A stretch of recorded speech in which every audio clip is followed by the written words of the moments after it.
নবীজির এক সাহাবী, বুড়া সাহাবী, তিনি বুড়া বয়সে বায়না ধরেছেন আমাকে জিহাদে নিতে হবে। দেখছে ছেলেরা রেডি হচ্ছে, তিনি বলছেন আমাকেও নিতে হবে। ছেলেরা বলছে আপনার কত? নবীর জামানে পুরা জিন্দেগি ভরা নবীর সাথে জিহাদ করলেন। নবীর পরে আবু বকর রাদিয়াল্লাহু আনহুর জামানায় যতদিন তিনি জিন্দা ছিলেন তার সাথে জিহাদ করলেন। এরপর ওমর রাদিয়াল্লাহু আনহু একযুগ শাসন করলেন, তার সাথেও জিহাদ করলেন। এখন ওসমানের যুগ, আপনিও বুড়া হয়ে গেছেন। আমরা এতজন তাগড়া নওজোয়ান ছেলে আছে, আমরা হকাদায় করে দেবেন ইনশাআল্লাহ, আপনার যাওয়া লাগবে না, আপনি ঘরে বসে গেলে দোয়া করবেন। তিনি বললেন এ চুপ কর তোরা, তোরা আমাকে বসে থাকতে বলিস, আল্লাহর আয়াত তো আমাকে বসে থাকার অনুমতি দেয় না। আল্লাহ কোন আয়াত? ইনফিরু খিফাফাও ওয়া থিকালা। আল্লাহ বলেছে হালকা হয়ে আর ভারী হই ময়দানে বের হতে হবে। যৌবনকালে যখন হালকা ছিল তখনও গিয়েছি, কিন্তু এখন ভারী তাতে কি? আল্লাহ তো আমাকে বলেছে আমাকে এখনো বের হতে হবে। সুতরাং আমাকে নিয়ে যেতে হবেই হবে, তোরা না নিলে আমি বাহিনীর সাথে অন্যভাবে গিয়ে মিলিত হবো, ঘরে বসে থাকবো না। ছেলেরা যখন দেখলো বাপরে মানুষ যাবে না, বলো ঠিক আছে আপনাদের আমরা এই খেদমতে আছি, চলেন। এখন যাওয়ার জন্য প্রস্তুতি নিয়ে নেমে পড়লেন। এখন যেতে হবে তাদেরকে নৌপথ অতিক্রম করে, নৌজানে করে। এই বুড়া বয়সে এসে নৌজানের ধকলা সইতে পারলেন না। দিনের পর দিন, সপ্তাহের পর সপ্তাহ জাহাজে পড়ে থাকা সহজ কথা না, তিনি সইতে পারলেন না। সেখানে তিনি ইন্তেকাল করলেন। এখন পুত্ররা পেরেশান, তাকে দাফনটা দিবে কোথায়? আর এর মধ্যে তো আর লাশ ফেলে দিতে তো আর বাপের লাশ, এটা বিবেকে মানে না। এখন দাফন দেবে কোথায়? মাটি তো নাই। সাগরের মাঝে তো চাইলে মাটি পাওয়া যায় না, এটা নদী না যে এক কোনায় ভেড়েই করবে। এখন অপেক্ষায় আছে কোন দ্বীপ যদি পায়, ওই দ্বীপে গিয়ে দাফন করে দিবে। আর কোনদিন এখানে কবর জিয়ারতে আসতে পারুক বা না পারুক, কি করবে? দেশে ফিরে যাবে সেই কবে, যুদ্ধ শেষে। এখন তো সম্ভব না তাকে নিয়ে যাওয়ার। তো লাশটাকে এক কোনায় রেখে তারা দ্বীপ খুঁজতে লাগলো। একদিন, দুদিন, 3 দিন, যেতে যেতে সপ্তাহ পেরিয়ে 10 দিন। 10 দিন পরে একটা দ্বীপ পেল, জাহাজটা গিয়ে সেখানে ঘাঁটি গাড়লো। যখন জাহাজ সেখানে গিয়ে পাড়ি ফিরলো, এবার তারা লাশের কাছে গেল, ভাবলো যে লাশটা খুললি বন্ধ, অথবা লাশ পচে টচে গেছে, একটা বিশ্রী অবস্থা দেখবে। কিন্তু গিয়ে যেই মাত্র দেখলো এখনো চেহারায় হাসি ফুটে আছে। লাশ পুরাই তাজা, বন্ধ হয় নাই, পচেও নাই, মনে হচ্ছে এখনো ভেতরে জান আছে, ঘুমিয়ে আছে। তখন তাকে নিয়ে দখল করে দিয়ে আসলো সেখানে। আল্লাহ রাস্তায় যে বের হয়েছে, আল্লাহ বান্দাকে ঠিকই শহীদের মাকাম দিয়েছে। কারণ যে ব্যক্তি শাহাদাত চায়, হাদিসে আছে মান সাআলাল্লাহ শাহাদাতা বিসিদকিন বাল্লাগাহুল্লাহু মানাজিলা শুহাদা ওয়া ইন মাতা আলা ফিরাশিহি।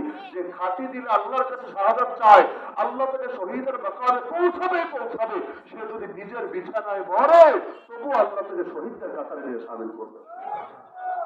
যেই শক্তি দেখলে ওরা ভয় পাবে না, ওই রকম শক্তি হাসিল করলে কাজ হবে না। প্রতিটা যুবক আজকে থেকে নিয়ত করেন, আল্লাহর এই আয়াতের উপর আমাকে আমল করতে হবে। শারীরিকভাবে প্রস্তুতি নিতে হবে, মানসিকভাবে প্রস্তুতি নিতে হবে, ফ্যামিলিকেও মানসিকভাবে প্রস্তুত করে রাখতে হবে, জ্ঞানগতভাবেও প্রস্তুতি নিতে হবে। জ্ঞানের প্রস্তুতি না নিলেও ঝামেলা আছে। আপনি হজ না শিখে যদি হজ করতে আসেন, কোনো লাভ আছে? সৌদি আরবে গেলেন কিন্তু হজের ট্রেনিং নেন নাই, সৌদি গিয়ে কি আপনি ট্যুর দিবেন, নাকি উটের ঘাস কাটবেন, নাকি উটের দুধ খাইয়া বাংলাদেশে চলে আসবেন? মানে কাজটা কি করবেন? আগে তো শিখতে হয়, পরে না করতে হয়। একইভাবে নতুন মুসলমান হয়েছে, মসজিদে এসে ঢুকে গেল, ও জানেই না নামাজ কিভাবে পড়তে হয়, তো কি করবে সে? আগে শিখতে হয়, পরে করতে হয়, না হলে লেজে গোবরে পাখি আর বরবাদ হয়। আজকে যেদিন মাহফিল হচ্ছে, আজকের কথা বলছি, আফগানিস্তানের এমন এক ব্যক্তি যাকে এবং যার ভাইকে হত্যা করার জন্য আমেরিকা কোটি কোটি কোটি কোটি টাকার অফার ঘোষণা করেছে, কিন্তু 19 বছরে এদের কোনো কুল কিনারাই পায়নি, এদেরকে খুঁজেই পায়নি। হত্যা করবে দূরের কথা, কিন্তু তাদেরকে নিজের দেশের লোকেরাই হত্যা করে দিয়েছে। আফগানিস্তানের মুহাজির মন্ত্রী, অভিবাসন মন্ত্রী খলিলুদ্দিন হাক্কানি, আল্লাহ তাআলা তার শাহাদাতকে কবুল করুন, জান্নাতুল ফেরদাউস আলা মাকাম নসিব করুন। তার পিতা হলো সেই শহীদ জালালউদ্দিন হাক্কানি, সারা দুনিয়া ধরে এক নামে ছেলে, হাক্কানি ফ্রন্টের প্রতিষ্ঠাতা। এবং এই আফগান বিজয়ের পেছনে যাদের অবদান সবচেয়ে বেশি, বলেন সবচেয়ে বেশি, এই জালালউদ্দিন হাক্কানির পুত্র এবং বর্তমান স্বরাষ্ট্রমন্ত্রী সিরাজউদ্দিন হাক্কানির আপন ভাই খলিলুদ্দিন হাক্কানি নামাজ পড়ছিলেন, নামাজ ওই অবস্থায় শহীদ করে দিয়েছে তারা। আইএসআর খারিজি তাকফিরি গুন্ডারা, যেই কাজ আমেরিকা করতে পারে নাই, ওই কাজে সে এরা করে দিয়েছে। দুবার দিনারে বেটা, তোর যদি এত শক্তি থাকে ইসরায়েল যা, ইসরায়েল যাবা, তোর এত শক্তি থাকলে আমেরিকার সাথে ফাইট কর। শুক্রবার দিন কাবুলে মসজিদে জুম্মা পড়তে আসে, প্রায় সপ্তাহে দেখবেন মাঝে মাঝে, এখন একটু কমেছে, আগে খবর আসতো পত্রিকায়, জুম্মার নামাজ শুরু হবে, ধামাচা করে বোমা ফুটিয়ে সবাই শহীদ করে দিয়েছে। কি বলতে পারে, কি বলা? এই দেশে ইসলাম নাই, ওই দেশে তোমার লড়াইয়ের খবর নাই। যেখানে আল্লাহ এতকাল পর ইসলাম বিজয় করলেন, বেটা পারলে কাদের হক, না করলে তোর ভালো না লাগলে বের হ, তোর এই দেশে থাকতে বলেছে কে? তোর যেখানে মনে চায় সেখানে যা। কিন্তু না, এদের চোখে আফগান মুজাহিদরা হলো তাগুত। ধরতে পারে খালি কাফেরই না, তাগুত। এই যে সিরিয়া বিজয় করেছে জাওলানি, তারে পর্যন্ত ফতোয়া দিয়েছে তাগুত। এমন এমন ব্যক্তি আমেরিকায় বসে ফতোয়া দিচ্ছে, আমি নাম মুখে নাই আনি, তার বই এখন বাংলাদেশে দুবাই অনুবাদ চলছে। ওনাপন করে ফেল নিচ্ছে, বা শহীদ সাহেবের সহি বই পড়ছি। আরে শহীদ সাহেব, তোমার কি অপরাধ আছে জিহাদের ময়দানে? দুনিয়ায় এই লোক আগে বহু মুজাহিদিনরা তাগুত বলেছে, এখন মুজাহিদরা তাগুত, আর সে আমেরিকার কোলে বসে সে হলো শহীদ। নাউযুবিল্লাহ মিন যালিক। চিন্তাগত বিভ্রান্তি যদি একবার পড়ে। আলী রাদিয়াল্লাহু আনহু নাম শুনেছেন সবাই? ইসলামের চতুর্থ খলিফা আলী রাদিয়াল্লাহু আনহুকে যে শহীদ করেছে, যে খারেজি, ওকে যখন গ্রেফতার করা হলো, ওকে জিজ্ঞাসা করা হলো, কাতাল আমিরুল মুমিনিন, তুই কি করলি? আমিরুল মুমিনিনকে হত্যা করে ফেললি, মুমিনদের নেতাকে শহীদ করে দিলি? সে বলল, লা বাল আনা কাতালতু আমিরুল মুরতাদিন, আমি আমিরুল মুমিনিনকে হত্যা করিনি, আমি মুরতাদদের নেতা, ধর্মত্যাগীদের নেতা, বেঈমানদের নেতাকে হত্যা করেছি। বুঝতে পারছেন? জান্নাতের সুসংবাদ প্রাপ্ত আলী রাদিয়াল্লাহু আনহু, মান লাহু মান কুনতু মাওলা ফাহাযা আলীয়ুম মাওলা। যার ব্যাপারে নবী বলেছে, আমি যার বন্ধু, আলীও তার বন্ধু। আলী রাদিয়াল্লাহু আনহুকে মুসলমান মনে হয় না, মুরতাদ মনে হয়েছে, মুরতাদ। এমনকি এদের কারণে সেই যে জঙ্গে সিফিন হলো, আমির মুআবিয়া এবং আলী রাদিয়াল্লাহু আনহুর মধ্যে যুদ্ধ, এর পেছনে খারেজিদের অবদান কম ছিল না, বহুত বেশি ছিল। এরা কোরআনকে বর্ষার মধ্যে কোরআন ঢুকায়া উপরে উঠিয়ে বলেছিল, এদের হুকম ইল্লা লিল্লাহ। আলী আর মুআবিয়া যে বিচারক দিয়েছে, সালিশ দিয়েছে, এদের বিচার বাড়ি না, আল্লাহর বিচার বাড়ি, আল্লাহর বিচার। এরা তাগুত হয়েছে মানুষকে বিচারক বানিয়ে। নাউযুবিল্লাহ মিন যালিক। এমনকি এই যে আলী রাদিয়াল্লাহু আনহুকে হত্যা করেছে, কিন্তু এত বড় ইবাদতকারী সে, জানেন? যখন তাকে হত্যা করা হচ্ছিল, তখন হত্যার বদলে হত্যা, মৃত্যুদণ্ড, শেষ সময় পর্যন্ত, যতক্ষণ প্রাণ ছিল শেষ সময় পর্যন্ত জবান নড়ছিল আর আল্লাহর নামে জিকির করছিল। কত বড় বিশ্বাস! শেষ সময় আল্লাহর নামে জিকির করে, কিন্তু আলী রাদিয়াল্লাহু আনহু মুসলমানই মনে করে না, বরং তারা জানেই মেরে ফেলেছে, শহীদ করে দিয়েছে। এজন্য বুখারীতে হাদিস আছে, মুসলিমে হাদিস আছে, আল্লাহ রাসূল বলেছেন, এই খারেজি এদের অবস্থা হবে এমন যে তারা তোমরা তাখিরুনা সালাতাকুম মা সালাতিহিম ওয়া সিয়ামাকুম মা সিয়ামিহিম, এদের নামাজ দেখলে নিজেদের নামাজকে ছোট মনে করবে। আর কি নামাজ পড়ি, এদের নামাজ এত সুন্দর, মাশাআল্লাহ, কি রোজা রাখি, আরে এত সুন্দর রোজা রাখে, মাশাআল্লাহ। কিন্তু নবী বলেন এদের অবস্থা এমন, ইয়াকরাউনাল কুরআন লা ইউজাউযু হানাজিরাহুম, এরা কোরআন পড়ে কিন্তু কোরআন মুখ দিয়া তো পড়ে, কিন্তু কোরআনের হেদায়েত ভেতরে আর নামে না। ইয়ামরুকুনা মিনাদ দ্বীন কামা ইয়ামরুকু সাহমু মিনার রামিয়া, এরা দিন থেকে এমন ভাবে বের হয়ে যায় যেভাবে তীর টার্গেট ভেদ করে বের হয়ে যায়। তাদের অবস্থা হলো এমন যে তারা ইয়াকতুলুন আহলাল ইসলাম ওয়া ইয়াদাউন আহলাল আওথান, যেটা আজকের ঘটনার সাথে মিলে গেল। তারা মুসলমানদেরকে হত্যা করে আর তারা মুশরিকদেরকে ছেড়ে দেয়।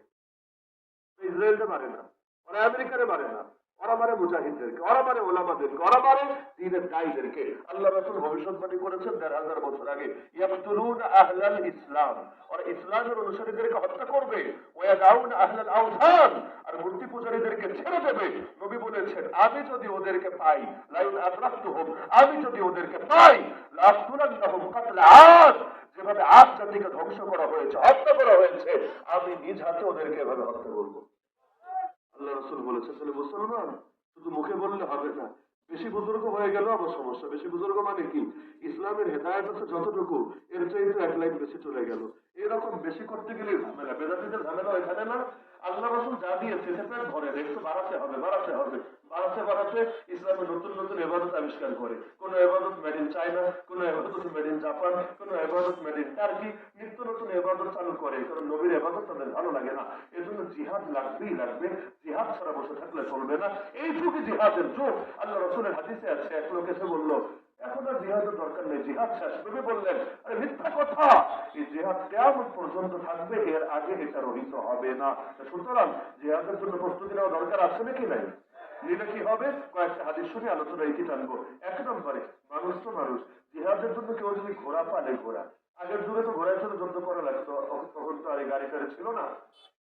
আল্লাহ রাসূল জানিয়েছেন, ওই ঘোড়াটা যদি বেঁধেও রাখে, ঘোড়া তো সারাদিন দৌড়াবে না, বেঁধে রাখবে, ওই ইন্নাল যতক্ষণ লায়াস্তান্নু ফি খিলালিহা ফায়ুক্তাবু লাহু হাসানাত, এটাকে যে বেঁধে রাখবে, রশিটা বাঁধা অবস্থায় সে যে এমনি এমনি হাঁটবে, ঘুরবে, এর বিনিময়ে আমলনামায় সওয়াব লেখা হবে।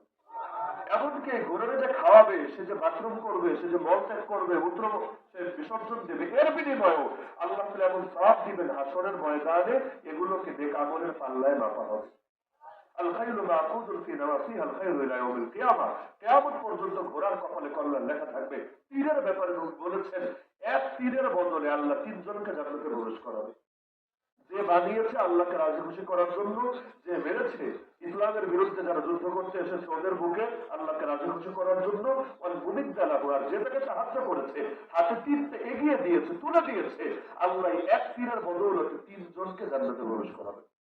এমনকি শুধু প্রস্তুতি জোয়ানদের জন্য না, আমি জোয়ানদের বলেছি বিশেষভাবে।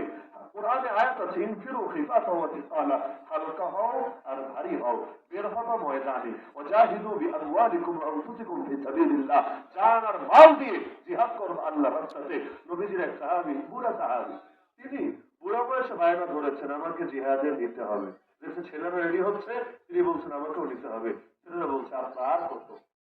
নবীর জামানে পুরো জিন্দেগি ভরা নবীর সাথে জিহাদ করলেন। নবীর পরে আবু বকর রাদিয়াল্লাহু আনহুর জামানায় যতদিন তিনি জিন্দা ছিলেন তার সাথে জিহাদ করলেন। এরপর ওমর রাদিয়াল্লাহু আনহু এক যুগ শাসন করলেন, তার সাথেও জিহাদ করলেন। এখন ওসমানের যুগ, আপনিও বুড়া হয়ে গেছেন। আমরা এতজন তাগড়া নওজোয়ান ছেলে আছে, আমরা হকাদায় করে দেবেন ইনশাআল্লাহ, আপনার যাওয়া লাগবে না, আপনি ঘরে বসে গেলে দোয়া করবেন। তিনি বললেন, এ চুপ কর তোরা, তোরা আমাকে বসে থাকতে বলিস, আল্লাহর আয়াত তো আমাকে বসে থাকার অনুমতি দেয় না। আল্লাহ কোন আয়াত? ইনফিরু খিফাতাও ওয়া তিকালা, আল্লাহ বলেছে হালকা হই আর ভারী হই, ময়দানে বের হতে হবে। যৌবনকালে দেখো হালকা ছিল তখনও গিয়েছি, কিন্তু এখন ভারী, তাতে কি? আল্লাহ তো আমাকে বলেছে আমাকে এখনো বের হতে হবে, সুতরাং আমাকে নিয়ে যেতে হবেই হবে। তোরা না নিলে আমি বাহিনীর সাথে অন্যভাবে গিয়ে মিলিত হবো, ঘরে বসে থাকবো না। ছেলেরা যখন দেখলো বাপরে মানুষ যাবে না, বলো ঠিক আছে আপনাদের, আমরা এই খেদমতে আছি, চলেন।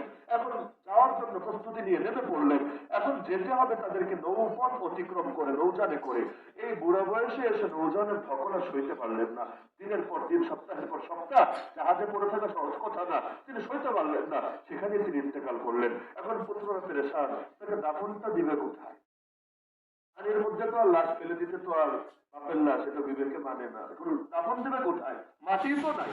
সাগরের মাঝে তো চাইলে মাটি পাওয়া যায় না, এটা নদী না যে এক কোনায় বেড়েই করবে। এখন অপেক্ষায় আছে, কোনো দ্বীপ যদি পায় ওই দ্বীপে গিয়ে দাফন করে দিবে। আর কোনোদিন এখানে কবর জিয়ারতে আসতে পারুক বা না পারুক, কি করবে? দেশে ফিরে যাবে সেই কবে, যুদ্ধ শেষে।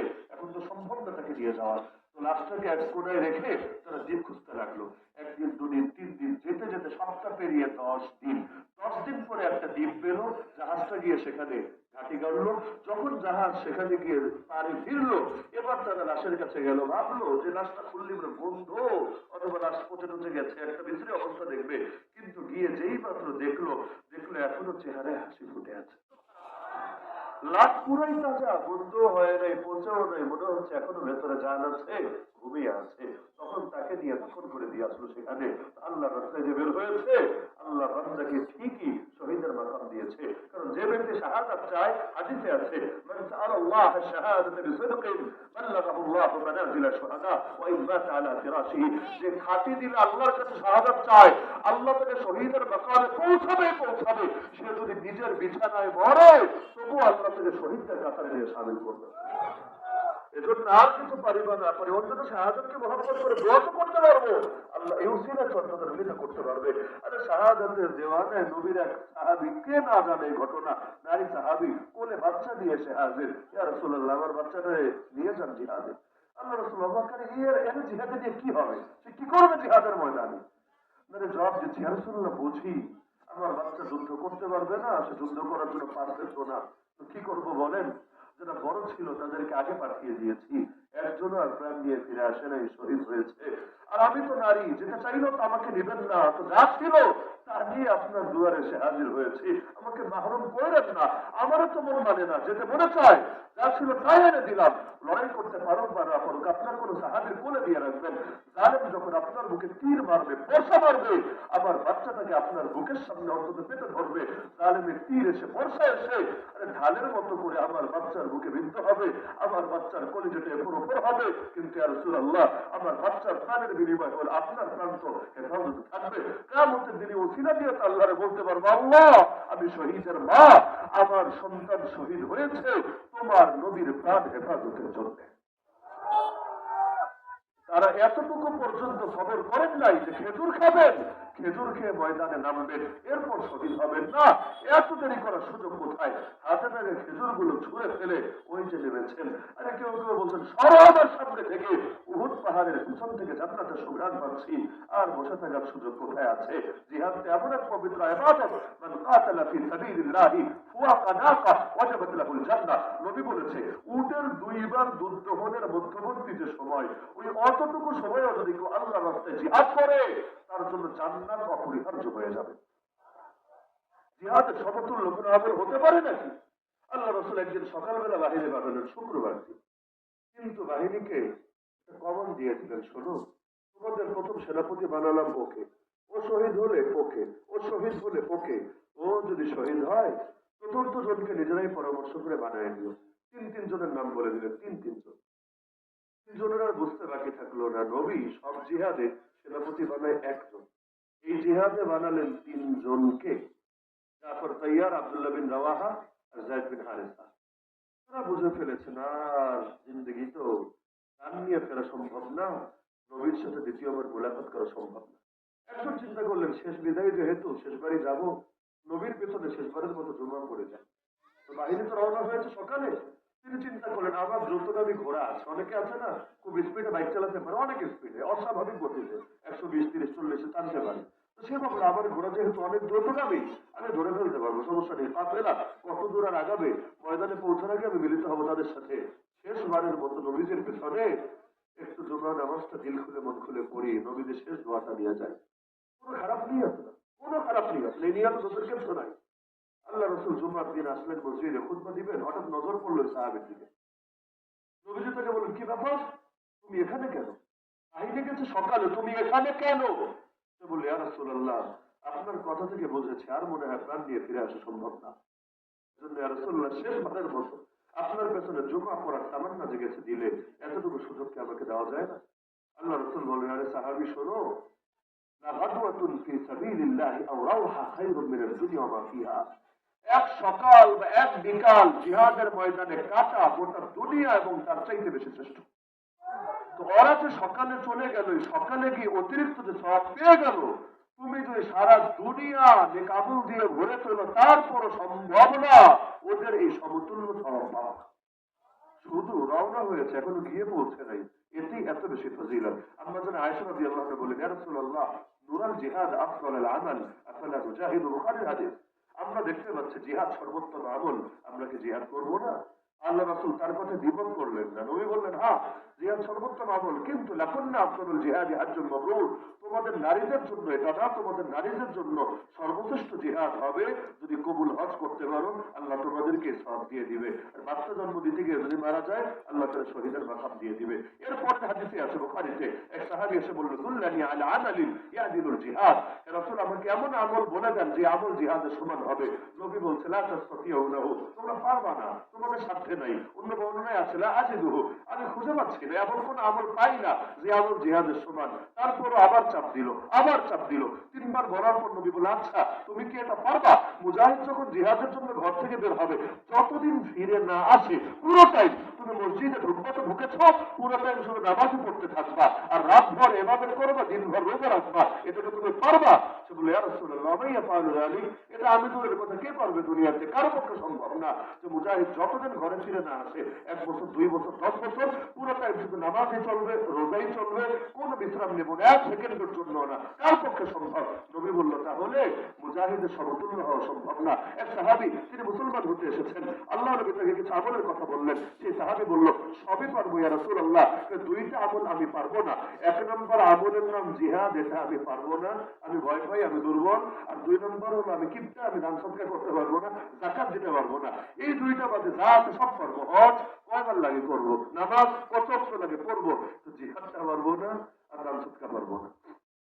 নবীজি বললেন লা জিহাদা ওয়ালা সাদাকাতা ফাবিমা তাদখুলুল জান্নাত ইযান, আরে পাগল, জিহাদও করবা না, যাকাতও দিবা না, জান্নাতে কেমনে প্রবেশ করবা, কি দ্বারা প্রবেশ করবা? কি বুঝলেন হাদিস থেকে? জিহাদ বাদ দিয়েও জান্নাতে যাওয়ার খুব সুযোগ আছে, তাই না? জিহাদ যখন ফরজ হবে জিহাদ করতে হবেই হবে, না হলে কি হবে? হাদিসে আছে মান মাতা, যে মারা গেল ওয়ালাম ইয়াহজু, এমন অবস্থায় জীবনে কখনো জিহাদ করে নাই, ওয়ালাম ইউহাদ্দিস নাফসাহু বিল গাজওয়ি, আর অন্তরে জিহাদের দৃঢ় তামান্না দৃঢ় সংকল্প রাখে নাই, মাতা আলা শুবাতিন মিনান নিফাক, সে এক প্রকার মুনাফিক হয়ে মারা গেল। আল্লাহ আমাদের নাম অন্তত সেই মুনাফিকের খাতায় না উঠান। কারণ বাচ্চা হয়তো বিচার দিবে স্বাভাবিক। সিরিয়ার একটা বাচ্চা বলেছিল আমি আল্লাহর কাছে গিয়ে সব বলে দেব, হয়তো বলে দিয়েছে, আল্লাহ তার কথা শুনেছে, এজন্য আল্লাহ তাআলা জালেমকে ঠিকই উপযুক্ত প্রাপ্য বুঝিয়েছে। মাজলুমের বদদোয়া আর আল্লাহর মধ্যে কোনো পর্দা থাকে না। ইরাকের 1,00,000 শিশুও তো আল্লাহর কাছে গিয়ে বিচার দিয়েছে, ফিলিস্তিনের হাজার হাজার শিশু তারাও তো আল্লাহর কাছে গিয়ে বিচার দিবে। বড় ভয় লাগে কিসের জন্য জানেন? ওদের জন্য না। ওদের জন্য কিসের ভয়? যেই জাতি জন্মেছে মরার জন্য, তার আর কিসের ভয়? ভয় তো আমাদের জন্য, না জানি এই গাফলতের কারণে আমাদের নাম মুনাফিকের খাতায় ওঠে।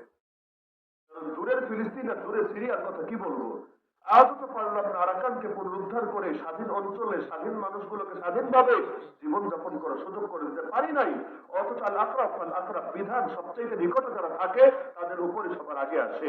এই যে মুসলমানদের এই জমিটা পুনরুদ্ধার করা দরকার, এই হক সবার আগে আমাদের কাছে, সবার আগে আমাদের কাছে। এই পাপে তো এই দেশের 14 কোটি মুসলমানের সবাই পড়ে যাওয়ার আশঙ্কা।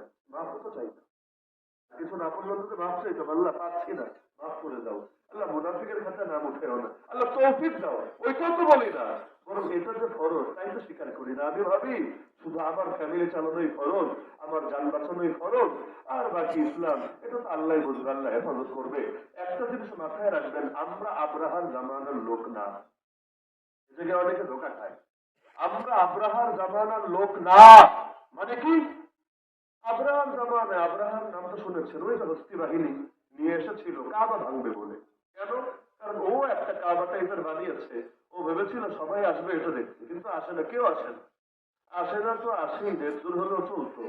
কুরাইশের 2 যুবক রাতের বেলা গিয়ে বাথরুম ছেড়ে দিয়ে আসে, এমনটা লাগে মেজাজ। কারণ এদেরও একটা বিরক্তির কারণ ছিল, এটা তুই কাবার বিকল্প তৈরি করেছিস, তোর এইটা প্রাপ্য সেইটাই করে দিয়ে গেলাম। এখন যদি এমন হয় যে কাবায় সবাই যায়, চারটায় আসে না তো আসে না, আবার বাথরুম করে দিয়ে গেল, কেমন লাগবে? এবার আসলো যে তাহলে এক কাজ করি, কাবা ভেঙে দিয়ে আসি, তাহলে সবাই মনে হয় আমার কাছে আসবে, সবাই মনে হয় আমার ঘরটা এসে তর করবে, তার ব্যবসাও ভালো হবে, মান মর্যাদাও ভালো হবে। এখন আসলো ভাঙবে। সেনাবাহিনী কোথাও যদি যায় যুদ্ধের ময়দানে, ডাকাতি আর ধর্ষণ এগুলো পানিভা কমন ব্যাপার, অধিকাংশ জাতিই করে, শুধুমাত্র যাদের দিলে আল্লাহর ভয় আছে তারা বাদে। ওর লোকগুলো গিয়ে চিন্তাই শুরু করে দিল। এর মধ্যে আব্দুল মুত্তালিব, আল্লাহ নবীজির আপন দাদা নাকি, আব্দুল মুত্তালিবের উটগুলো নিয়ে আসলো তার বাহিনীর লোকে। আব্দুল মুত্তালিব এসে হাজির, আব্রাহার সঙ্গে দেখা করবে, যেহেতু সর্দার দেখা করার সুযোগও মিললো। আব্দুল মুত্তালিব বললো আমার উট ফিরায় দাও। আব্রাহা হাসতে শুরু করলো, তুমি সর্দার? কে বানাইছো তোমার সর্দার? আসলাম তোমার এলাকা বরবাদ করতে, কাবা শরীফ ভেঙে গড়িয়ে দিতে, তুমি এগুলো নিয়ে কথা বললে বলবা তুমি সর্দার, তোমার কাজ এগুলা? কিন্তু তুমি এগুলো নিয়ে কথা বলছো না, সুপারিশ করছো না, তুমি আসছো আমার কাছে নিজের উট বাঁচাতে। বেটা দেশ না থাকলে উট দিয়া করবা কে তুমি? যে আল্লাহর ঘরে না থাকে উট দিয়া হবেটা কি? ওই সময় আব্দুল মুত্তালিব এমন একটা বাক্য বললো, স্বর্ণের অক্ষরে লিখে রাখার মতো। আব্দুল মুত্তালিব বলল আনা রাব্বুল ইবিল ওয়ালিল বাইতি রাব্বুন ইয়াহমিহ। আরে আমি উটের মালিক, তাই উটের পক্ষে কথা বলতে এসেছি। ভাবিস না এই ঘরের কোনো মালিক নাই, কাবায় খালি হাত লাগায় দেখ না, এই ঘরেরও একজন মালিক আছে, ওই মালিকই এই ঘরকে হেফাজত করবে। এইখান থেকে অনেকে ধরে নিয়েছে যে দুনিয়াতে আমাদের আর কি করার দরকার আছে। রাতের বেলা একটা ভালো মতো দোয়া করে ঘুমাবো, সকালবেলা উঠে দেখবো মসজিদ একটু স্বাধীন হয়ে গেছে। আর যদি এমনি দোয়ায় কাজ না হয়, তাহলে আমরা ওই গ্রুপের একজনকে এনে একটা মিলাদ পড়ায় দিব, আর আমরা জিলাপি বিতরণ করে দিব, সকালবেলা দেখবো মোটামুটি এই ক্ষেত্রে খতম হয়ে গিয়েছে। পানি ভাত শুধু দোয়ার দ্বারাই সমাধান হবে। দোয়ার দ্বারাই যদি সমাধান হতো, নবীর বদরে যাওয়া লাগতো, নবীর উহুদে যাওয়া লাগতো না। এখন অনেকে ভাবে যে আমরা আব্রাহার জামানায় আছি, কিছু করা লাগবে না, বনি ইসরাইলের মতো নবী যাবে আর আল্লাহ যাবে, নবী না গেলে নবীর ওয়ারিসরা যাবে আর আল্লাহ যাবে, গিয়ে লড়াই করে দেবে। অথচ কোরআন বলে দিচ্ছে না,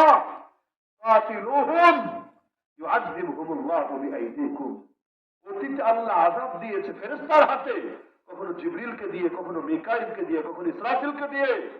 কিন্তু এই উম্মতকে আল্লাহ বিশেষ বৈশিষ্ট্য দিয়েছে, আল্লাহ এই জামানায় জালেমদেরকে আযাব দিবে এই নবী মুহাম্মদ রাসূলুল্লাহ সাল্লাল্লাহু আলাইহি ওয়াসাল্লামের উম্মতের হাতে।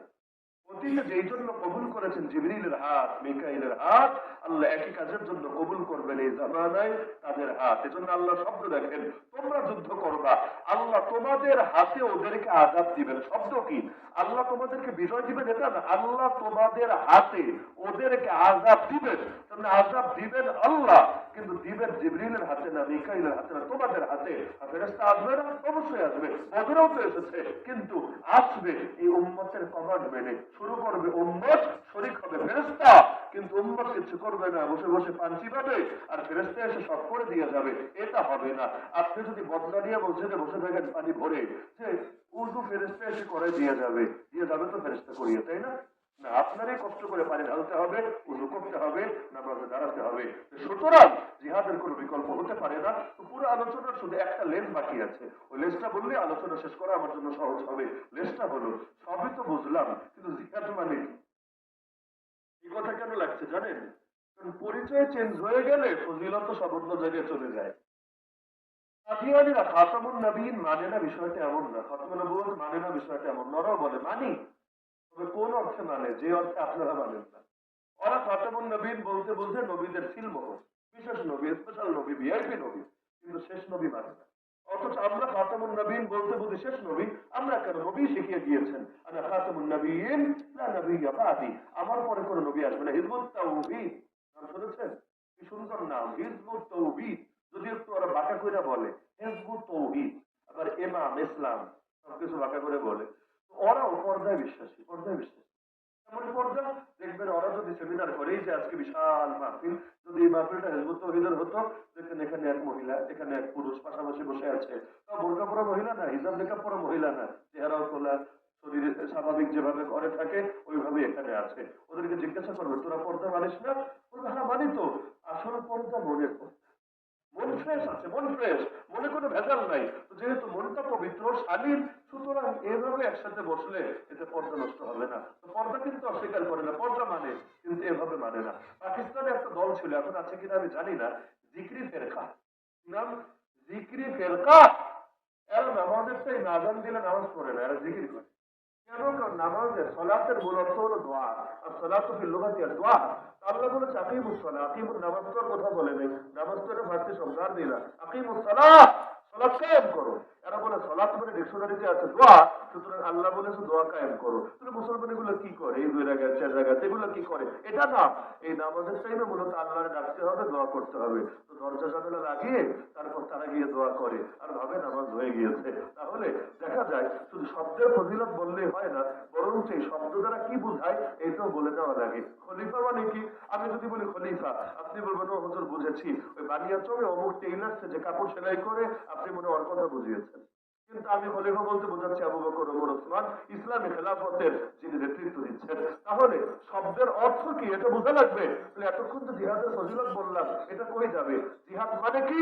নবী বলেছেন, আমার বলে দেওয়া লাগবে না। ওয়ামাল জিহাদ ইয়া রাসূলুল্লাহ, আল্লাহ রাসূল জিহাদ কাকে বলে আমাকে বলে দেন। তাহলে প্রশ্ন, নবীজি বলে দিলেন, নবীজি বলে দিলেন, কোন হুজুর না, নবীজি বলে দিলেন, আন তুকাতিলাল কুফারা ইযা লাকিতাহুম, যখন কাফেরদের সামনাসামনি হবে যুদ্ধের ময়দানে, ওই সময় লড়াই চালিয়ে যাওয়াকে জিহাদ বলে। তাহলে জিহাদ মানে কি? যুদ্ধ না? জিহাদ মানে কি? যুদ্ধ না? অবশ্যই যুদ্ধ। হ্যাঁ, এখন নবীকে জিজ্ঞাসা করলে ইয়া রাসূলুল্লাহ, তাহলে জিহাদ চিনলাম, সর্বোত্তম জিহাদ কোনটা? সর্বোত্তম জিহাদ কোনটা? আমরা হলে বলতাম ময়দানে না গিয়ে, দরজা জানালা লাগিয়ে বসে বসে কিছুক্ষণ ধ্যান করা। নবী বললেন, মানে ওকেরা জাওয়াজুহু আও রিকাতাবুহু, সর্বোত্তম মুজাহিদ সে যা জানমাল কোরবান, মানে কি তার কল্লাও কাটা হয়েছে, তার প্রাণী, তার বাহন, তার ঘোড়া, তার উট, এটাকে হত্যা করে দেওয়া হয়েছে। ওই ব্যক্তির জিহাদ সর্বোত্তম। কেন? জান আর মাল দুটোই আল্লাহর পথে বাজি লাগিয়েছে। কারণ জিহাদ মানেই হলো নিজের প্রাণকে এমন একটা বাজারে নিয়ে বিক্রির জন্য উঠানো, যেই বাজারের ক্রেতা স্বয়ং আল্লাহ। আর শাহাদাত মানে হলো আল্লাহ জান্নাতের বিনিময়ে বান্দার জান আর মাল কিনে নেওয়া। ইন্নাল্লাহ আশতারা মিনাল মুমিনিনা আনফুসাহুম ওয়া আমওয়ালাহুম বিআন্না লাহুমুল জান্নাহ ইউকাতিলুনা ফি সাবিলিল্লাহ ফায়াকতুলুনা ওয়া ইউকতালুন। জিহাদ মূলত একটা বিজনেস, একটা ব্যবসা। হাল আদুল্লুকুম আলা তিজারা, আল্লাহ বলেছেন আমি কি তোমাদেরকে এমন ব্যবসা চিনিয়ে দেবো তুমজিকুম মিন আযাবিন আলীম, যে ব্যবসা তোমাদেরকে ভয়াবহ আযাব থেকে বাঁচায় দিবে, যন্ত্রণাদায়ক আযাব থেকে বাঁচায় দিবে। কোন ব্যবসা? তুমিনুনা বিল্লাহি ওয়া রাসূলিহি ওয়া তুজাহিদুনা ফি সাবিলিল্লাহ বিআমওয়ালিকুম ওয়া আনফুসিকুম, ঈমান আনবা আল্লাহর উপর, তার রাসূলের উপর, আর জিহাদ করবে আল্লাহর রাস্তায়। খালি জান দিয়ে না, জান দিও, মাল দিও। যালিকুম খায়রুল লাকুম, এটা উত্তম তোমাদের জন্য। ইন কুনতুম তা'লামুন, যদি বুঝতে পারো বান্দা এটাই তোমাদের জন্য সর্বোত্তম ব্যবসা।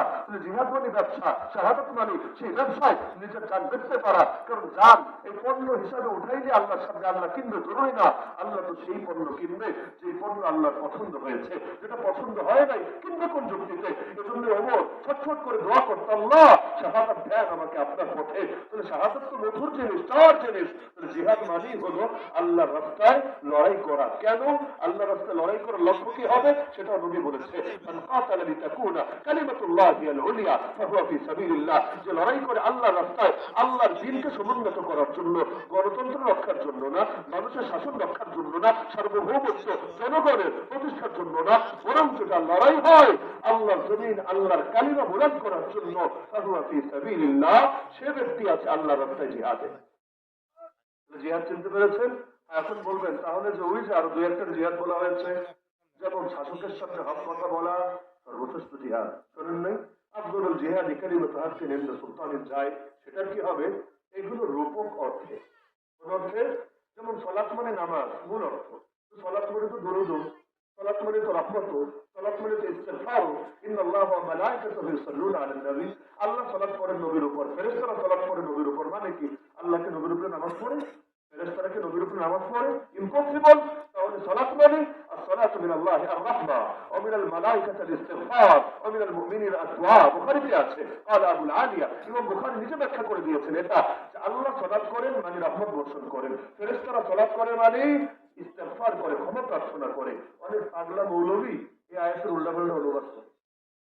কি অনুবাদ জানেন? আল্লাহ দুরূদ পড়ে নবীর উপর, ফেরেশতারা দুরূদ পড়ে নবীর উপর, তোমরা কেন দুরূদ পড়বা না? শোনেন নাই? আমি ছোটবেলা থেকেই বয়ান শুনেছি, ছোটবেলা থেকে আমার মাথায় ধরতো না আল্লাহ দুরূদ পড়ে মানে কি, দুরূদ মানে কি। তুমি সাল্লাল্লাহু আলাইহি ওয়াসাল্লাম দুরূদ, আল্লাহুম্মা সাল্লি আলা মুহাম্মাদ ওয়া আলা আলি মুহাম্মাদ, দুরূদ আল্লাহর কাছে নবীর জন্য রহমত কামনা করে, এটা হলো দুরূদ। যদি বলেন আল্লাহ দুরূদ পড়ে, তো আল্লাহ কার কাছে দোয়া করে? যদি বলেন আল্লাহ দুরূদ পড়ে, তো দুরূদ মানে রহমত নাজিলের দোয়া, আল্লাহ দোয়া করে তো কার কাছে বেটা? আবার কিয়ামের পক্ষে আজিব দলিল শুনেছি আয়াত দিয়ে, ইন্নাল্লাহা ওয়া মালাইকাতুহু ইউসাল্লুনা আলান নবী ইয়া আইয়ুহাল্লাযীনা আমানু সাল্লু আলাইহি ওয়া সাল্লিমু তাসলিমা। মৌলবী প্রশ্ন করে, এই বলেন তো আপনারা তাসলিমা কিভাবে লেখে? পাবলিক কেমনে বলবে? ম্যাঙ্গো পিপল কি আর জানে যে কিভাবে তাসলিমা লেখা লাগে? এখন নিজে বোঝাই দিচ্ছে, তাসলিমা লিখতে আরবিতে মিমের পরে একটা আলিফ লাগে। কথা সত্য, আসলেই সত্য। তাসলিমা লিখতে আরবিতে মিমের পরে আলিফ লাগে, খেলা হলো এর পরে।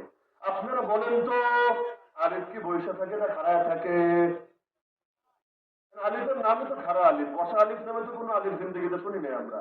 তো যেহেতু আলিফ খাড়া থাকে, আর আল্লাহ ওই আলিফ দিয়া বলেছে নবীর নামে সালাম দিতে হবে, তার মানে কি আলিফের মতো খাড়ায় সালাম দিতে হবে। কারণ সবাই ইয়া নবী সালাম আলাইকা শুরু করে দেয়। উনি কোন দলিল দিয়েছে, কোন জায়গায় প্রয়োগ করে আর কি সাব্যস্ত করে? আম পাবলিক মাঝে মাঝে ভাবে কোরআন হাদিস দিয়ে অকার্য ভাবে সাব্যস্ত হয়েছে, অর্থ ভুয়া।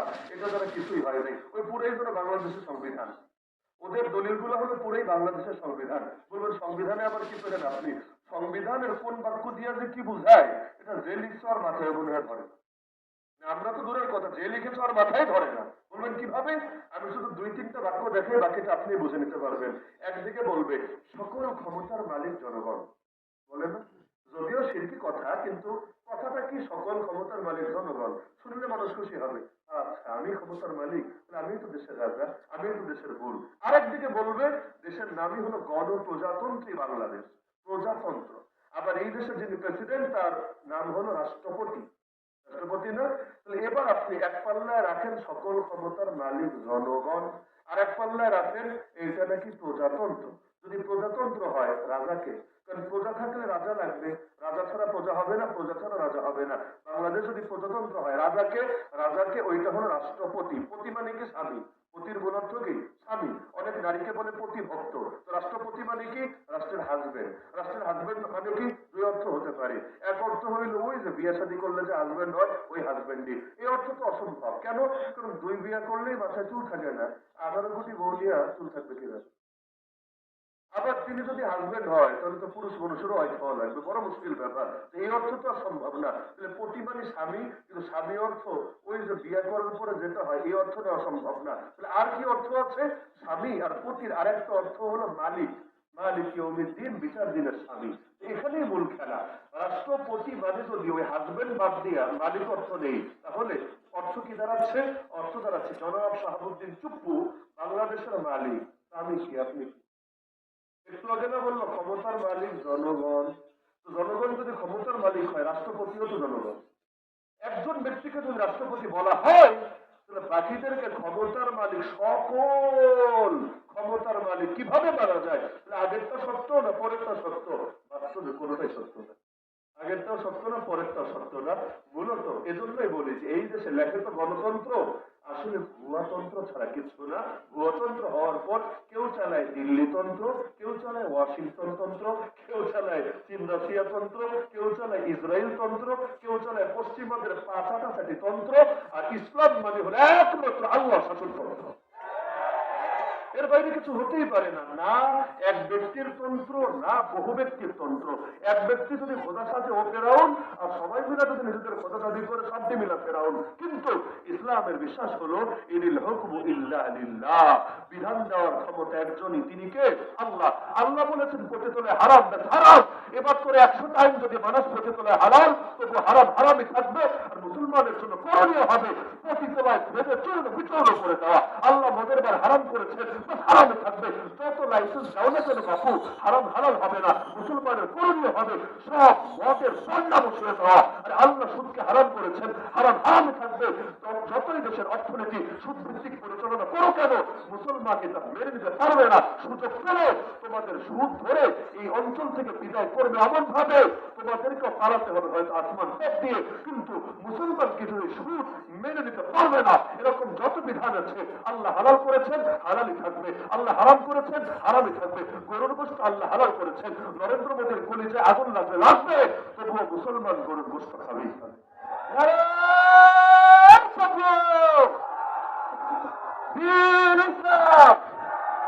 ঐতিহাসিক তাফসীরের মহাসম্মেলন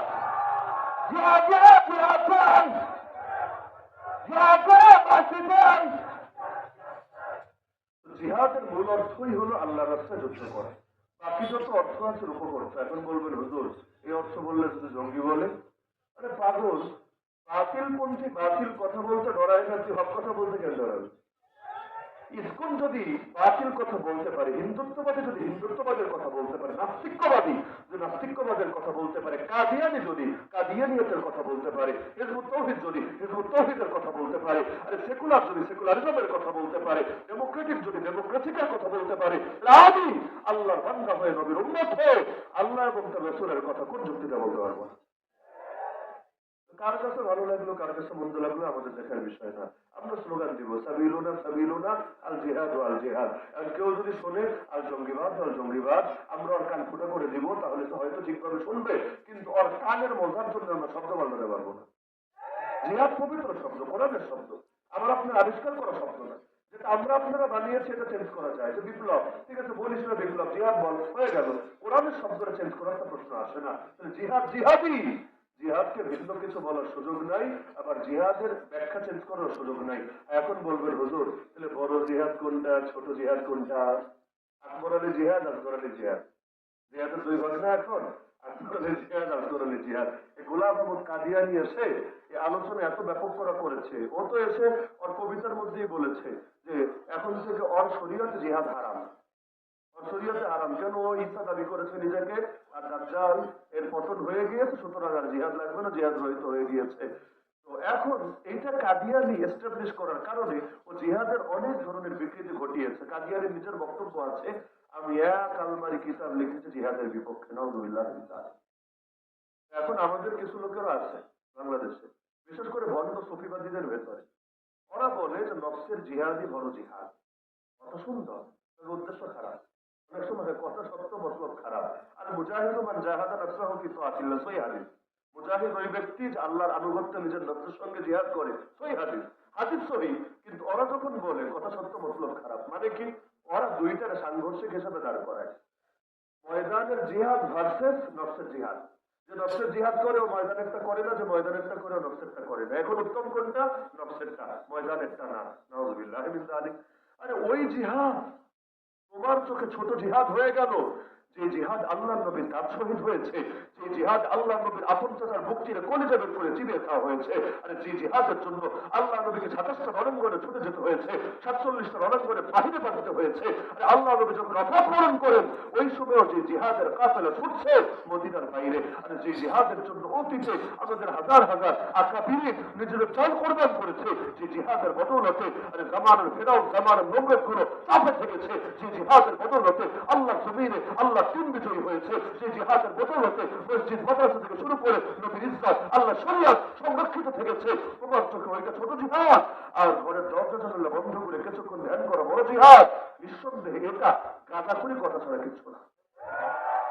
যারা ময়দানে জিহাদ করে প্রত্যেকে নফসের জিহাদ করেই ময়দানে যাবে, কারো নফস তাকে ময়দানে যেতে দিতে চায় না। ওদের কার নেই, আমার নাই, আপনার নাই, আমাদের ফ্যামিলি নাই। আবার এখনো মনে করে জেলে যাওয়ার আগেও কত মানুষ ভয় দেখিয়েছে, হুজুর বয়স এখনো অনেক কম, এসব কথা বলার কি দরকার? আপনার ক্যারিয়ার আছে, আপনার ফিউচার আছে, আপনার ফ্যামিলি আছে। এভাবে কথা বলে টিকতে পারবেন না বেশি দিন। গুম হতে পারেন, খুন হতে পারেন, ক্রসফায়ারের শিকার হতে পারেন, আপনাকে দেশের বাইরে রয়ের হাতও তুলে দিতে পারে, আমরাও জানি হতে পারে। সবাই যদি মুখ বন্ধ করে রাখে সব কিভাবে প্রকাশিত হবে? নিরাপদ জীবন আমরা জানি না তা তো না, এমনকি জেল খেতে এসে বাইরে চলে যেতে পারতাম না এমনও তো না। দুনিয়া আল্লাহ দুনিয়া তো বড় প্রশস্ত, মনে চাইলে চলে যায় এক জায়গায়, এমনকি যেখানে ইসলাম জিন্দা হয়েছে ওই এলাকাগুলোতে যাই না, অন্তত ইসলামের টুকটা খেদমত করে তো থাকা যাবে। আর আল্লাহ শরিয়ত জিন্দা থাকলে আর তো জুলুম হবে না, যাই না। কিন্তু এতে নিজের প্রাণ না বাঁচলো, নিজের ফ্যামিলিরও নিরাপদ হলো, কিন্তু এই কোটি কোটি উম্মতের কি লাভ হলো? নবীরা যদি এভাবে নিজের চিন্তা করতেন, জিন্দগিতে পৃথিবীতে ইসলাম আর কখনো উন্মোচিত হতে পারত। নিজের চিন্তা করে লাভটা কি? ওই জিহাদ হয়ে গেল ছোট জিহাদ, যে জিহাদে ময়দানের জিহাদ নাই। বাস্তবে কারো মন তাকে ময়দানে যেতে দিতে চায় না। আপনাদের মন চায়? নামাজই তো আনতে চায় না। হাইয়া আলা সালাহ শুনলে মসজিদে আসতে পারেন না, হাইয়া আলা জিহাদ শুনলে ময়দানে যেতে পারবেন, এত সোজা না। যে যায় নিজের নফসকে কোরবানি করেই যায়। এই মাদ্রাসায় যেদিন ভর্তি হয়েছি, বাস্তবতা বলি, যেদিন ভর্তি হয়েছি নিজের সোনালী ভবিষ্যৎকে নিজের হাতে কোরবানি করে এসেছি। আমার 14 গোষ্ঠীতে মাদ্রাসা পুরো কেউ নেই, 14 গোষ্ঠীতে না, ছোট, যখন একদম ছোট, কিচ্ছু বুঝি না বেশি একটা, এখন ওই কিছু কিছু কথা মাথায় বাড়ি খায়। বাবারে তার কলিগরা মাঝে মাঝে বোঝাতো, খলিল ভাই কি করলেন এটা? দুইটা ছেলেকে মাদ্রাসায় দিলেন, আর ছেলে দুইটা মেয়েও নাই, দুটোরই মাদ্রাসায় দিলেন, একটারে অন্তত রাখতেন দুনিয়ার লাইনে, একটা মাদ্রাসায় দিতেন। বুড়ো বয়সে কে খাওয়াবে, কে দেখবে, কে আপনার শেষ বয়সের আশ্রয় হবে? দুনিয়ার মানুষ যেভাবে বোঝে এখনো কানে বাজে। বাবা জবাব দিতেন, আমার দুনিয়া লাগবে না, আল্লাহ যদি আমাকে আখেরাতে মাফ করে দেয় এতেই চলবে। আমি মরার পর আমার কবরের পাশে গিয়ে যদি একটু দোয়া করার মতো যোগ্য হয়ে আর উপযুক্ত হয় এতেই চলবে। আর কোরআন খতম দিয়ে আমার নামে যদি সব এসানি করে এতেই চলবে, লাগবে না দুনিয়া, আল্লাহ যা দিয়েছে এটাই বহুত, আলহামদুলিল্লাহ। আর এদের থেকে আমার খেয়ে পরে বাঁচতে হবে ওই জরুরত নাই। কিন্তু এখনো মনে পড়ে আমাদের সামনে আড়ালে কি বলে ছোট তো জানি না, বহু কিছু বলতে পারে, আরো বহুভাবে বোঝাতে পারে। এই ছোট্ট মানুষের সামনে ছোট দিল ছোট কলি যায়, আঘাতগুলো কিন্তু বেশি লাগে, এক ধরনের হিরোবন্যতা আসতো। আহা, তাহলে আমরা কি ভুল কোথাও আছি? কেন এভাবে তাকে এই ভয় দেখাচ্ছে কেন? ভয় দেখাচ্ছে কেন বুঝতাম না, কিন্তু এখন তো বুঝি। তো ওই সময় চিন্তা করেছি মাদ্রাসায় এসেছি, দুনিয়ার ফিউচার শেষ। আমরা যারা আছি, যারা এই যে সরকারি সার্টিফিকেট এসেছে, টাইটেল সমমানের, মাস্টার সমমানের, এর আগে পড়ালেখা শেষ করেছি, বাস্তবতা এটাই। আমাদের যত কেজি কেজি সার্টিফিকেট আছে না, এগুলো দিয়ে সরকারি মসজিদের মুয়াজ্জিন হওয়া সম্ভব না। ইমাম আর খতিবের আবেদন করবেন দূরের কথা, সার্টিফিকেট সবচেয়ে দামি, কিন্তু ওইটা দিয়া সরকারি মসজিদের মুয়াজ্জিনের আবেদন করা যাবে না। বলবে হুজুর এটা তো আপনাদের স্বীকৃতি প্রাপ্ত বোর্ডের অধীনে না, এটা তো এর আগে। তো যদিও মেধা তালিকা আল্লাহ স্থান দিয়েছে মিশকাতে ও দাওরায়ে হিফজ সব কিছুতে, কিন্তু লাভ নেই, এটা ওদের কাছে 1% লাভ নেই। ওদের কাছে আমরা মূর্খ, আমরা অশিক্ষিত রয়ে গেছি এখনো। হ্যাঁ, যারা গত কয়েক বছর ধরে পড়াশোনা করেছে ওদেরকে তো নাম খানকাহকে স্বীকৃতি দিয়েছে, একটা মূলা আর কি, যেটা এখনো কর্মক্ষেত্র দেয়নি, কর্মক্ষেত্র ছাড়াই স্বীকৃতি দিয়ে রেখেছে, কাজ দিতে রাজি না। এখন কাজ দিলে ওদের ধান্দাকে বন্ধ হবে, হুজুররা যদি সব সেক্টরে ঢোকে এত শয়তানি কিভাবে করবে। এই যে ময়দানে যেতে যায় না কারো মন, তারপরও যে যায় নফসকে হারিয়ে যায়। সুতরাং নফসের জিহাদ আর ময়দানের জিহাদকে সাংঘর্ষিক দাঁড় করাবেন না। আল্লাহর কসম, যে শুধুমাত্র নফসের জিহাদ করে আর ময়দানের জিহাদ থেকে নিজেকে বাঁচানোর ধান্দা করে, ও কশ্চিনকালেও মুজাহিদ থেকে উত্তম হবে না, হতে পারে না। এই ফতোয়া আমার না, এই ফতোয়া রব্বুল আলামিনের, লা ইস্তাউল কাঈদুনা মিনাল মুমিনিনা গায়রু উলি দারার। ওজর ছাড়া যে মুমিনরা ঘরে বসে থাকে তারা, আর ওয়াল মুজাহিদুনা ফি সাবিলিল্লাহি বিআমওয়ালিহিম ওয়া আনফুসিহিম, আল্লাহর রাস্তায় যারা জানমাল দিয়ে জিহাদ করে এরা কখনোই সমান হবে না। কে বলেছেন? কে বলেছেন? আল্লাহ। ফাদাল্লাহুল মুজাহিদিনা বিআমওয়ালিহিম ওয়া আনফুসিহিম আলাল কাঈদিনা দারাজা। ব্যক্তিগতভাবে আমি বিশ্বাস করি ফিলিস্তিনের মধ্যে মুজাহিদরা আমার মতো হাজার ওসামার চেয়ে উত্তম। তাদের ব্যক্তিগত আমলে ত্রুটি থাকতে পারে, বহুত থাকতে পারে, কোনো সন্দেহ নেই, আছেও বটে, কিন্তু তারা যে মহান খেদমত আঞ্জাম দিচ্ছে এ ওসিলা আল্লাহ তাদেরকে মাফ করে দিতে পারে, আর আমাকে আমার অপরগতার কারণে পাকড়াও করতে পারে। এজন্য দোয়া করি আল্লাহর কাছে, আল্লাহ তাআলা আমাদের সবাইকে জিহাদের এই পবিত্র বিধান আঁকড়ে থাকার তৌফিক দান করুন। জালেমের জুলুমের ভয়ে, গালিবাজের গালির ভয়ে এই ফরজ বিধান যাতে ছেড়ে না দিই, সেই তৌফিক মহান রব্বুল আলামিন আমাদের সবাইকে দান করুন। আমিন। ওয়া মা আলাইনা ইল্লাল বালাগুল মুবিন। কয়েক মিনিট সময় বেশি নিয়ে ফেললাম আপনার।